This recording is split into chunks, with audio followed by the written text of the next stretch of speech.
¿Qué tal? ¿Cómo estáis? Bien, me alegro. Yo me he pasado la semana de puros chismes y me estoy quedando sin voz. Así que si en un momento no me sale, vamos a tener que dejarlo aquí. Sí.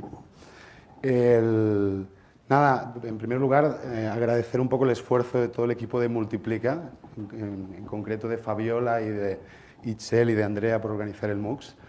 El programa me parece que es exquisito, con la excepción de mi intervención. Como soy el jefe, pues se han sentido obligados a ponerme en el programa. No esperéis mucho de esta charla, pero me parece que la jornada da mucho de sí. ¿Okay? Yo un poco os voy a hablar de un tema que me quita el sueño desde hace algún tiempo. No estoy consiguiendo que nadie me haga caso. Me pasa sistemáticamente a lo largo de los años, que tiene que ver en cómo empezamos a cuestionarnos el tipo de sitios que diseñamos y cómo empezamos pues, a intentar incorporar capas de inteligencia comercial al respecto, ¿no? Me da la sensación de que eh, esto nunca se termina, que es un poco lo más fascinante que tiene nuestra industria, que siempre estamos todos como mega estimulados y que vamos como quemando etapas, eh, como por ejemplo la que ya entiendo que todos superamos, ¿no? Que es la de entender la importancia de la experiencia de usuario. Por suerte ahora tenemos este concepto que es User Experience, que es un poco más sexy que el de usabilidad que manejábamos, pero los que nos dedicamos a hacer sitios desde los 90, pues tuvimos que aprender de arquitectura de información, tuvimos que aprender de interfaces, o sea, cosas que realmente no teníamos muy interiorizadas, ¿no? Hay una segunda etapa que entiendo que todos deberíamos también haber superado, que es también en Multiplica nos inventamos esta palabreja que es la de la persuabilidad, tampoco nadie nos ha hecho caso, yo la sigo reivindicando. La persuabilidad tomaba la palabra usabilidad y le incorporaba la palabra persuasión para entender que el trabajo de los que nos dedicamos a diseñar sitios o aplicaciones no solo está en crear experiencias fáciles de utilizar, sino que es sumamente relevante que incorporemos esta capa más marketera, más comercial, que probablemente todos llevamos dentro, y muchos nos tuvimos que poner a aprender de storytelling, de copywriting, de cómo realmente clarificar una propuesta de valor, trabajar ejes de diferenciación, o cómo crear sensación de urgencia, o cómo plantear llamadas a la acción que arrastraran al usuario, ¿no? Esta es probablemente la etapa en la que más o menos todos estamos, porque cada vez hay una mayor presión por las ventas, por las conversiones, por las transacciones. Me da la sensación de que también debería ser una etapa superada para meternos en una etapa, otro concepto que también nadie va a hacer caso, es el de sites o experiencias proactivas. Parece que la palabra proactiva dice muchas cosas.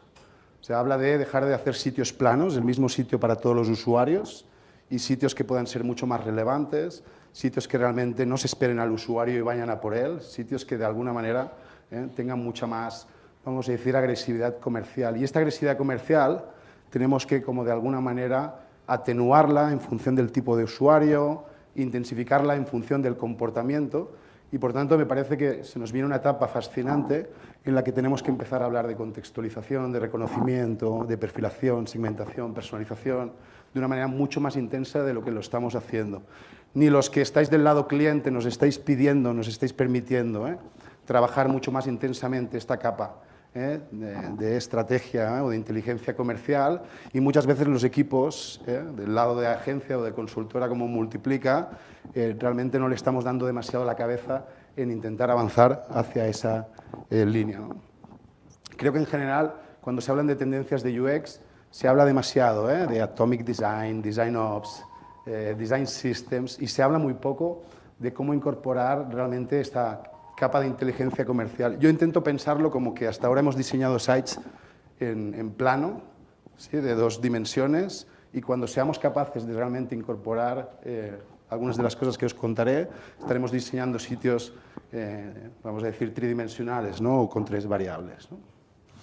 Entonces, bueno, ok, probablemente todos sí que hemos avanzado, ¿no? Y en Multiplica pues hay infinidad de proyectos en los que hemos sabido diferenciar primeras visitas. Esto es un proyecto que hemos trabajado para la gente de Royal Caribbean, en las que tenemos promociones para usuarios que no sabemos detectar muy bien si nos han visitado previamente o si hay algún tipo de parámetro que podemos utilizar para ser mucho más relevantes. Esta es la home, por ejemplo, para un usuario que nos ha visitado y que además nos ha visitado de manera geolocalizada cerca de Fort Lauderdale, que es uno de los puntos de partida de los cruceros de Royal Caribbean, y reconociendo además que estuvo mirando pues un crucero de 4 días a las Bahamas, y que por tanto intentamos empujar como este tipo de crucero que probablemente el usuario estará contemplando, ¿no?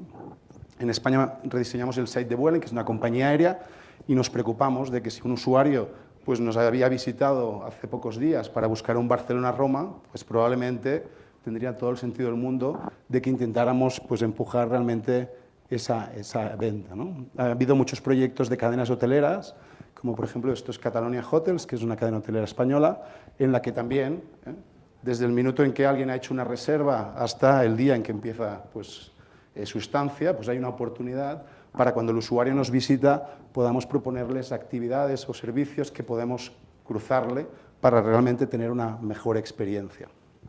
Proyectos como Melia.com, en la que realmente nos preocupamos de buscar más upgrading una vez el usuario ya había reservado en función de toda una serie de parámetros, o sitios más de e-commerce en los que ya nos preocupamos, ¿no? De incorporar este tipo de widgets que básicamente le dicen al usuario qué tipo de productos realmente le podrían funcionar, o bien por algún tipo de criterio de recomendación o porque ha jugueteado o los ha visto en algún momento o instancia. La verdad es que, en general, la mayoría hacemos demasiado poco de esto y la invitación que yo os hago es realmente a tomárnoslo en serio, ¿no? Porque me da la sensación de que hay una oportunidad muy bonita, de generar impacto en el negocio y además hay una oportunidad intelectual brutal. Yo he podido participar en varios proyectos en los que intentamos como incorporar esta capa comercial y esto no sale solo, ¿eh? O sea, hay que como practicarle a la cabeza para de alguna manera ver cómo podemos enseñarle al sitio a ser mucho más relevante y mucho más proactivo. Entonces, que sirva de alguna manera como base para poder en vuestras organizaciones trabajar sobre ello, me da la sensación de que hay 7 elementos, 3 inputs, 2 que tienen que ver con el proceso y 2 outputs que de alguna manera contribuyen a que podamos incorporar, ¿no? Esta capa de proactividad a nuestros sitios, ¿no? Y si os parece, lo que os propongo es hacer un barrido muy rápido por cada una de estas 7 como grandes categorías, ¿no? ¿Os parece, no? ¿Sí? ¿Me dejáis beber agua? Porque estoy ya. Gracias. ¿Hasta aquí bien? ¿Sí? ¿O alguien quiere que me quede sin voz en algún instante?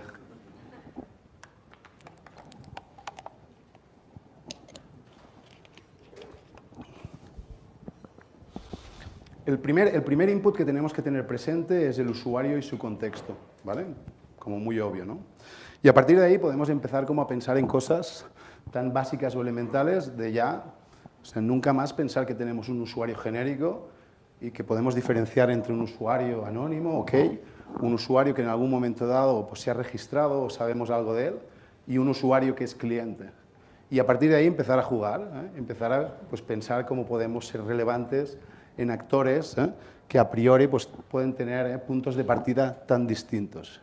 Pero a partir de ahí podemos empezar a sofisticarlo y podemos empezar a pensar pues, si a través del comportamiento, a través de la condición, a través de algún aspecto sociodemográfico, los intereses o el scoring que podamos darle a este tipo de usuario, hay algún tipo de atributo que nos ayuda a pensar cómo podríamos ser mucho más relevantes o inteligentes. Por ejemplo, nosotros estamos trabajando para una cadena hotelera y pues intentamos pues, empezar como a ponernos como muy creativos y empezar a listar sobre atributos que hoy en día el site recoge o que no recoge, que de alguna manera nos podrían ayudar a pensar en maneras de desplegar una regla de negocio en el sitio o un mensaje mucho más relevante o una promoción o un precio distinto, ¿no? Información que tiene que ver con la tipología del usuario, lo que hablábamos al principio, ¿por qué no la segmentación? Un usuario cuando hace una búsqueda, si está buscando un hotel para 2 personas, pues vamos a entender que es una pareja, si pone niños vamos a entender que es una familia, es decir, hay muchas maneras de que podemos captar de manera implícita información que hoy en día probablemente no estamos recogiendo o no estamos para nada utilizando para luego poder contextualizar o personalizar nuestras experiencias. Y esto mismo lo podemos hacer con los clientes, ¿no? Es decir, un cliente pues, nos ha reservado anteriormente, un cliente puede ser de alto valor o de bajo valor, un cliente puede tener un comportamiento en este tipo de cadenas hoteleras internacionales determinado, le gustan más las Islas Baleares o le gustan mucho más las Islas Canarias o el Caribe, el canal de compra que utiliza habitualmente. Entonces, a partir de ahí empezamos como a ver las posibilidades de despliegue que después podemos utilizar a la hora de plantear nuestro sitio. Si esto no era suficiente, desde el punto de vista de la experiencia, podemos incorporar elementos que nos ayuden a perfilar mucho más al usuario. Por ejemplo, Billabong hace algo tan sencillo de trabajar con una pre-home para saber el sexo y la procedencia del usuario, para a partir de ahí empezar como a recomendar o contextualizar productos, ¿no? O gente como North Face incorpora este tipo de wizards que a través de unas preguntas muy sencillas empieza a entender el estilo del comprador al cual se enfrenta, ¿no? O en Chubb, que es una compañía de aseguradoras, pues estuvimos diseñando algún tipo de wizard que no solo nos permite captar el lead, sino de alguna manera cualificarlo y entender mucho mejor cuál es el tipo de preocupación o necesidad que tiene.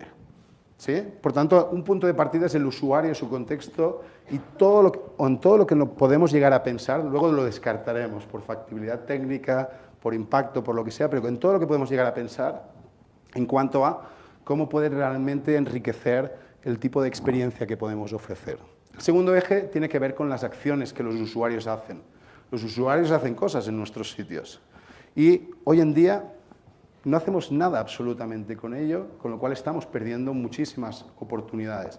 Hay un concepto que también me parece como muy interesante, no sé si es el de la economía de la intención, pero me da la sensación de que los usuarios cuando navegan en nuestros sitios nos están declarando intenciones y no están generando ningún tipo de despliegue al respecto. Un usuario, por ejemplo, en una cadena hotelera que es cliente y que está pues, mirando hoteles, no ha iniciado un proceso de compra y decide largarse, básicamente lo que nos está diciendo es que está considerando volver con nosotros en un periodo de tiempo y, por tanto, algo que podría tener sentido es que le mandáramos un aviso al call center para que hiciera una llamada lo más amable posible a ese cliente, si es que no ha cerrado esa reserva en un periodo de tiempo, para poder empujar esa venta, ¿sí? Con lo cual hay muchas oportunidades por el hecho de que los usuarios nos están expresando intenciones y hoy en día realmente no las estamos utilizando. Un usuario cuando ordena por precios nos está diciendo cosas, ¿sí? Un usuario cuando realmente un producto lo añade a favoritos también nos está expresando intenciones. Y esto también desde la experiencia lo podemos como intensificar, ¿eh? Hay gente como Overstock que incorpora este tipo de layers que lo que empujan es que el usuario exprese interés para a partir de ahí desencadenar determinados triggers o acciones, ¿no? O en ASOS, pues la posibilidad de que tú puedas guardar para más tarde un tipo de experiencia desde el móvil, pues de alguna manera también invita a poder ser mucho más relevantes en posteriores experiencias, tanto en el sitio móvil como en el sitio desktop. ¿Ok? Tenemos usuarios, tenemos acciones que los usuarios hacen y que hoy en día hacemos muy pocas cosas con ellas y que podríamos hacer mucho más. El tercer input tiene que ver con los contenidos o los componentes con los que podemos jugar. Y a priori se me ocurren 4 o se nos ocurren como 4 elementos. Podemos jugar con los mensajes y por tanto podemos meternos en personalizar contenidos y textos. Por ejemplo, si somos Iberostar y el usuario en un momento dado pues, ha expresado interés por el golf o ha demostrado que es pareja, podemos trabajar que las fichas de los hoteles le hablen a las parejas, o a las familias les hablen a las familias con niños y todas las posibilidades que da el resort para pasarlo bien con los niños, ¿no? O si es amante de la gastronomía o del golf, poder enfatizar mucho más las posibilidades de poder jugar al golf muy cerca o dentro de las mismas instalaciones, en este caso de alguno de sus hoteles, ¿no? Podemos jugar con call to actions o con mensajes, por ejemplo, en el sitio de Multiplica, si nos visitáis por primera vez, os decimos resultados digitales extraordinarios para clientes más que felices, es lo que intentamos. Si nos visitáis por segunda vez, empezamos a jugar y empezamos como a verbalizar propuestas de valor como mucho más ad hoc. En este caso, pues buscas mejorar tus conversiones, descubre cómo podemos ayudarte. ¿Sí? Uno, obvio, muy sencillo, es jugar con los mensajes. Lo otro es jugar con los productos, ¿no? Y esto todos estamos empezando a ver cualquier tipo de e-commerce, cómo de alguna manera cada vez incorporan este tipo de wizards que nos recomiendan productos por la relación que tiene el producto con productos que hemos comprado previamente o que hemos visitado previamente o con la relación del mismo producto con otros productos que otros clientes han comprado en base al producto que estamos viendo. Hay muchísimas posibilidades y un poco hablaremos de todo ello, ¿sí? El tercer componente pueden ser pues, más propuestas, ofertas, descuentos, elementos de captación. Aquí en Revolver lo que nos proponen es un 10% de descuento si entregamos un correo electrónico cuando les visitamos por primera vez, ¿no? Bueno, hay maneras de plantear este tipo de propuestas, ¿no? Y una, que todavía está muy verde, pero en la que yo creo enormemente, yo soy muy malvado, yo creo mucho en la putería comercial a la hora de diseñar sitios. Es decir, no puede ser que le entregue el mismo precio al cutre que me viene, o al naco, perdón, con un Samsung, no sé de Samsungs, pero el más de baja gama, que el que me viene con el iPhone X. No puede ser que lo trate igual a nivel de precio, ¿no? Y por tanto yo creo mucho en que se nos viene un mundo de posibilidades si es que la legislación lo permite. Por ejemplo, en Europa no se permite mostrar precios distintos a usuarios distintos, pero hay empresas como por ejemplo NH que trabajan con lo que se llaman precios abiertos, que básicamente lo que permite es, de manera automatizada, ya definir precios en función de las tasas de conversión, las fechas que faltan hasta la reserva, el tráfico que estás generando. O sea, a través de toda una serie de variables ya están empezando a hacer que los precios sean absolutamente dinámicos, ¿no? Por tanto, se nos viene también como un mundo súper interesante al respecto, ¿sí? Usuarios, acciones, componentes con los que podemos juguetear. Ahora ya nos metamos un poco en la cocina, ¿vale? Ahora ya es, ok, ¿vale? ¿Cómo vamos a llevar a la acción estos tres primeros parámetros, ¿no? Y aquí hay dos ejes que son interesantes. Uno, la creación de audiencias, y el otro, la activación o la definición de reglas de negocio que utilizar para encarar a esas audiencias, ¿no? Entonces, cuando hablamos de audiencias, estamos hablando de grupos de usuarios que de alguna manera utilizan algún tipo de eje, puede ser pues, el dispositivo, puede ser el canal, puede ser el interés en el producto al cual nosotros estamos girando, y sobre todo tienen algún tipo de parámetro en su navegación que lo que nos permite es, pues, por ejemplo, definir una audiencia, pues, por ejemplo, pues, usuarios que en los últimos 7 días han hecho más de 3 búsquedas en nuestra cadena hotelera y que, por tanto, podemos llegar a intuir que están en un momento muy avanzado del cierre y que si no lo materializan en próximos días valdría la pena pues, sacar un punto de agresividad adicional al cual tenemos, ¿no? Entonces, algo que, por ejemplo, en muchos proyectos hacemos en Multiplica es esto, es en ponernos creativos en función de los inputs que os decía en el capítulo usuarios e intentar pensar, pues, qué tipología de audiencias idealmente nos gustaría crear. Luego veremos si la tecnología nos lo permite, ¿no? Podemos hablar de usuarios dormidos, usuarios que en un periodo de tiempo pues, no nos han visitado. Podemos hablar pues, de usuarios que les da miedo pues, sacar la tarjeta, porque realmente se quedan pegados en un determinado proceso de la compra. Podemos hablar de usuarios pues, muy sensibles al precio, porque tienen un comportamiento que nos invita a pensar que de alguna manera el eje de decisión tiene mucho que ver con el precio, ¿sí? Y a partir de ahí algo que es bien interesante es intentar pues, mapear estas audiencias en función del impacto, o sea, que pueden llegar a tener y sobre todo pues, el tráfico que representan dentro de nuestros sitios, ¿ok? Aquí otro ejemplo. Por ejemplo, en proyectos de e-commerce pues hablamos de buscadores de chollos, de oportunistas, de compradores frecuentes, de impulsivos. Simplemente lo que intentamos es tipificar diferentes tipologías de usuarios que idealmente nos gustaría reconocerlos en base a su comportamiento para activar una regla que pueda tener mucho más sentido en esa audiencia en particular o no. También, obviamente, la tipología de compradores, ¿no? Pues si somos un multicategoría, pues yo qué sé, hay usuarios que compran probablemente desde una oficina y tienen un comportamiento muy distinto del que tienen bebés, que tienen un comportamiento de compra probablemente completamente distinto, etcétera, etcétera, ¿sí? Entonces, la creación de audiencias no es trivial y es fascinante empezar a jugar con los atributos que tenemos o podríamos tener de los usuarios y clientes e intentar pensar pues, si hay audiencias que pueden tener un comportamiento compacto a los cuales desplegarle algún tipo de mensaje, promoción, distinto. Ahora hablamos de la parte un poco más compleja todavía, que es la creación de reglas, ¿sí? Cuando hablamos de reglas, tenemos que diferenciar dos tipos de reglas. Hay reglas que se llaman prescriptivas, que son reglas que uno define, ¿sí? Son reglas que básicamente yo decido que a partir de ahora, cuando tú abandones el carrito de la compra, yo te voy a mandar un mail determinado, con un mensaje determinado, que si no abres voy a intentar volverte a mandar otro mail con una oferta, en este caso, un poco más llamativa o más atractiva. Esto es una regla que nosotros definimos al uso y que le tenemos que pedir al sitio que la despliegue. Hay otro tipo de reglas que se llaman predictivas y que cada vez más van a invadir nuestros sitios. Están apareciendo una infinidad de herramientas que básicamente lo que están ya haciendo es que ellas decidan por nosotros cómo de alguna manera verbalizar un mensaje a una determinada audiencia que ni nos habíamos imaginado, producto del comportamiento que el usuario está expresando y esto poderlo desplegar a gran escala, ¿sí? Esto es un poco lo que vemos en sites como Macy's y muchísimos sites donde ya empiezan como a recomendarnos este tipo de productos en función de toda una serie de algoritmos que incorporan, ¿no?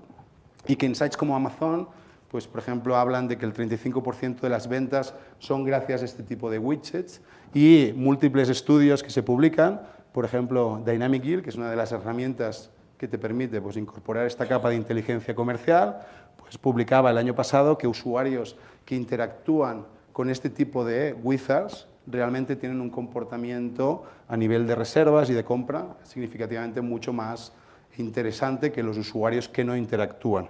Y por tanto lo que tenemos que intentar pensar es cómo empujamos este tipo de elementos o de recomendaciones, entendiendo que hay diferentes estrategias de recomendación de productos, desde las más básicas como pueden ser los más populares, los que son trendy ahora, los que son nuevos, o ya meternos en recomendaciones más contextuales por la similaridad que puede haber en los productos, la complementariedad, porque en las mismas visitas se visitan sistemáticamente esos productos por la razón que sea, o ya meternos en recomendaciones mucho más personalizadas según la afinidad o según el comportamiento histórico nuestro comparado con el de otros usuarios en cuanto a la experiencia de compra en nuestro sitio.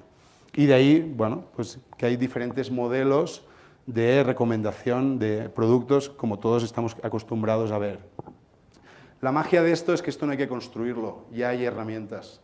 Nosotros, por ejemplo, en Multiplica somos partner de Dynamic Yield, que según Gartner el año pasado es la mejor solución, y estamos en proyectos y realmente es fascinante porque ya incorporan elementos que te recomiendan creaciones de audiencias y activaciones de mensajes, es decir, incluso nos van a quitar el trabajo los consultores, porque la misma herramienta no solo te permite desplegar una regla de negocio, sino la misma herramienta identifica audiencias porque va haciendo test A/B y te permite o te sugiere la activación de un mensaje o de una recomendación distinta, ¿no? Y también trabajamos mucho con Monetate, que es otra plataforma también muy completa, algo distinta de Dynamic Yield, pero bien interesante. El lujo que os diría a los que os dedicáis al UX Designers es no podéis no saber de esto, ¿sí? Ya no podéis no saber de esto.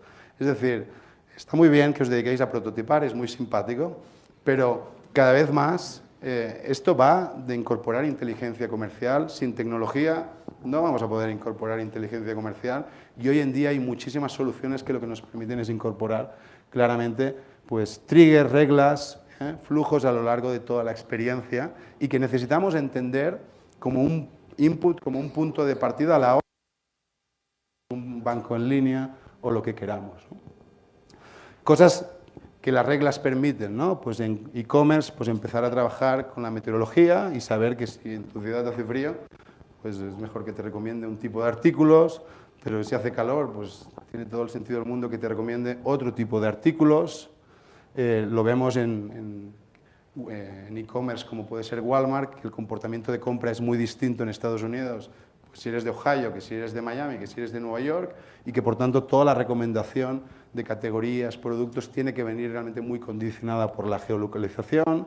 Hay actores como Airbnb que están incorporando desde hace tiempo algoritmos que en función de las visualizaciones que tú haces llegan a concluir cuál es el tipo de preferencias en cuanto a departamento o estancias que tú tienes más allá de los filtros que tú quieras añadir dentro de la plataforma, o actores como Zappos que en función de una compra previa ya concluye a otra marca, a otro modelo, cuál es el tipo de talla, el tipo de medida de zapato que tienes y que por tanto cuál es el modelo que deberías estar como comprando, ¿sí? Entonces se nos viene también pues, un mundo fascinante de activaciones de reglas o de posibilidades que debemos como, por un lado, pensar, prescriptivas o por otro lado, pues ver si la tecnología que tenemos a nuestro alcance lo permite y, por tanto, incorporar pues, estas capas de inteligencia artificial aplicadas a la recomendación de productos o al empuje de determinadas propuestas. El sexto aspecto tiene que ver con la ubicación de todos estos elementos. O sea, lo más interesante de esto es que tampoco no necesitamos que todo nuestro sitio sea súper inteligente. Lo que necesitamos detectar es en qué páginas o en qué momentos del funnel realmente el incorporar una regla o un mensaje distinto puede condicionar o puede empujar la aguja y el resultado. Y a partir de ahí, pues, bueno, pues encontramos muchísimos ejemplos de dónde y cómo podemos incorporar pues, relevancia y proactividad. Por ejemplo, hay muchos e-commerce que ya empiezan a utilizar pues, la hora del día o el día de la semana o el momento del mes o la estacionalidad, es decir, es algo que tiene todo el sentido del mundo, pues que si es la noche, pues me puede recomendar algún tipo de producto más afín a la noche que en otro momento del día, ¿no? O el origen del tráfico, la geolocalización, la climatología. Hay actores, pues, por ejemplo, que si tú vienes por PPC, pues empujan o intensifican un descuento porque entienden que hay menos, vamos a decir, afinidad a la marca y hay que empujar un poco más esa venta para realmente captarla, ¿no? Podemos empezar a incorporar inteligencia en el buscador, por ejemplo en Samis, que es una tienda así que más para como skaters o adolescentes. Si tú estuviste viendo, por ejemplo, zapatillas de la marca Vans, cuando te vas al buscador y pones estrictamente la palabra shoes, ya te está empezando a poblar ese mismo elemento con zapatillas que te podrían pues, interesar por la afinidad que tienes con las marcas que previamente has visto, ¿no? Recomendaciones de producto en función del historial de navegación, en la misma página de inicio en segundas visitas, y a partir de ahí nos podemos ya meter en cuando un usuario incorpora un producto al carrito de la compra, tenemos una oportunidad de si este producto puede tener una complementariedad con otros por su naturaleza, como hace la gente de Target, a lo largo de la experiencia por productos en los cuales nos hemos interesado, incluso tecnológicamente es muy sencillo que cuando el usuario sale de lo que es la ventana de navegación y que por tanto podemos entender que el usuario va a cerrar la ventana, pues podemos plantear este tipo de layer que le invita a reconsiderarlo, en este caso con una promoción o descuento. Podemos incorporar recomendaciones en la página ya de confirmación. Por ejemplo, esta es una tienda de disfraces que te permite incorporar productos a tu pedido después de que hayas realmente materializado la compra, o en cualquier tipo de mail de confirmación, pues también podemos ahí desplegar algún tipo de recomendación, ¿vale? Por tanto, lo que tenemos que intentar es pensar en los diferentes instantes o momentos de la experiencia donde realmente puede tener sentido. Y un séptimo aspecto tiene que ver con la visualización de ese elemento, ¿sí? Y a priori se nos ocurren como tres maneras de introducir o de activar una regla, ¿sí? Uno es la sustitución. Por ejemplo, esto es un site de una eléctrica que diseñamos el año pasado, que si eres no cliente te mostramos pues, este tipo de home. Si lo eres, te estamos hablando de otro tipo de cosas, te estamos hablando más de ahorro, te estamos hablando más de servicio, ¿no? Estamos sustituyendo estrictamente elementos, ¿no? Otro es el de incrustación. Incrustación es lo que hacemos en Recordgo, que es otro site que también diseñamos, que básicamente lo que hacemos es colarle un elemento en función de una regla. Usuarios que hicieron una reserva hace un cierto tiempo, pues queremos como proponérsela como manera de engatillar un funnel, un proceso mucho más rápido e inmediato, como lo que podéis ver. Y el otro es el estrictamente aparición, ¿no? En el site de Multiplica, pues estáis un rato quietos, pues os invitamos a que nos deis vuestros datos como manera también de como empujar la conversación. Entonces, un poco lo que tenemos que intentar pensar es en qué páginas y sobre todo cuál es la modalidad que puede ser más efectiva desde el punto de vista de la experiencia, ¿sí? Entonces, y esto también tiene que ver, obviamente, pues, en intentar pensar cuál es el layout. Es un layout vertical, es mucho mejor que sea debajo del fold, es mucho mejor trabajar con 5 productos, es mejor con 3, es mejor... Entonces hay muchas variables en las que desde el punto de vista de la experiencia tenemos que pensar. Entonces, no sé si es muy brillante o no estos 7 elementos, pero sí que te dan a pensar, es decir, hoy en día muchas veces pensamos en sitios planos, tontos, hacemos un súper trabajo, site súper usable, súper persuasivo, pero el mismo triste site para todos los usuarios. El sentido común nos dice que esto no tiene sentido Y por tanto, el intentar pensar desde estos 7 variables, yo creo que os puede ayudar como a enriquecer la discusión e intentar ver si algunas de las potenciales reglas pues realmente puede tener sentido, puede tener impacto y vale la pena pues, que la incorporemos como parte de nuestros proyectos y de nuestros diseños, ¿no? Así que con eso, si os parece...